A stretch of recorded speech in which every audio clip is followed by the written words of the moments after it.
इंसानियत नहीं मिल रही इंसानों में, नतीजा निकलेगा चंद सालों में। सच बोले कौन यहाँ, झूठ पिटी के हम सब कहानियाँ तो वैसे भी हम ढूंढ रहे अफसानों में। यारी जो कभी दहशत की अलामत समझा जाता था, आज वहाँ न सिर्फ अमनो सुकून है बल्कि वहाँ की हर गली से नया टैलेंट सामने आ रहा है। खास तौर पर इस इलाके की लड़कियों का अपनी अलग पहचान बनाना इलाके में तब्दीली की बड़ी जमानत है। कोई फुटबॉलर, कोई बॉक्सर तो कोई साइकिलिस्ट बनकर सामने आ रही है और मुल्क का नाम रोशन कर रही है। इन तमाम सलाहियतों में रैप भी लियारी में अपनी शनाख्त रखता है।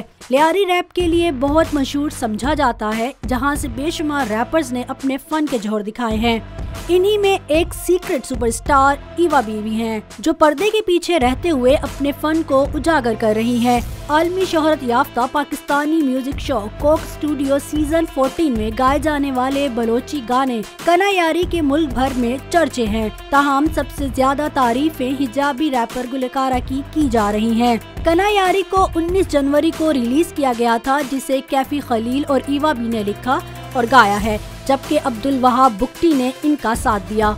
ईवा बी को एक लड़की रैपर होने के नाते बेशुमार मुश्किलात झेलना पड़ी, लेकिन वो कहते हैं ना कि लगन सच्ची हो तो मंजिल मिल ही जाती है। ईवा इस मिसाल पर पूरा उतरती हैं। बेशुमार तनकीद और मुश्किलात का सामना करने के बाद उन्होंने अपना आप मनवाया। औरत मार्च में लगने वाले नारों को रैप की सूरत में पेश करके ईवा ने अपने फन की बदौलत लोगों की नजरों में जगह बनाई। बोल नेटवर्क के बैनर तले नशर होने वाले सिंगिंग प्रोग्राम बोल बीट्स पर भी अपने रैप का जादू जगाया। याफियत भी मांगू और कलम भी ना रोकूं, कहीं ये आलिम में गैब तो नहीं, हर बात इनकी सच क्यों, जब दलीलें झूठी ना इंसाफी का है तख्त क्यों, नियतों का झोल चेहरों पे नजर आता तो हर शख्स घर से बाहर नकाब में ही नजर आता। उदासी में ढूंढे सुकून हम मौत में, सुकून नमाजों में नहीं। हिजाबी रैपर गुलकारा ईवा बी मुल्क के पसमानदा तरीन सूबे बलोचिस्तान से ताल्लुक रखती हैं।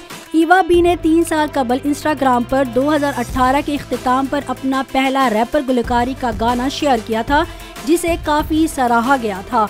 हिजाब पहनने के हवाले से ईवा बी का कहना है कि वो अपनी शनाख्त को हिजाब के नीचे पोशीदा रखती हैं, क्योंकि इस तरह वो गुमनाम होने के बावजूद बाइख्तियार महसूस करती हैं। बातें की सच क्यों, जब दलीलें झूठी ना इंसाफी का है तख्त क्यों, नियतों का झोल चेहरों पे नजर आता तो हर शख्स घर से बाहर नकाब में ही नजर आता। उदासी में ढूंढे सुकून हम मौत में, सुकून नमाजों में नहीं, कब्र में बस नजर आता। धूल चेहरे पर है पर चमकाए जा रहे आईने सारे, खुल के भी राज ना देना मतलब ही निभा रहे सारे, मारे सारे अल्फाज से अल्फाज ही हत्यारे सारे, रंगों में वो रंग कहाँ जो रंग ये दिखा रहे सारे।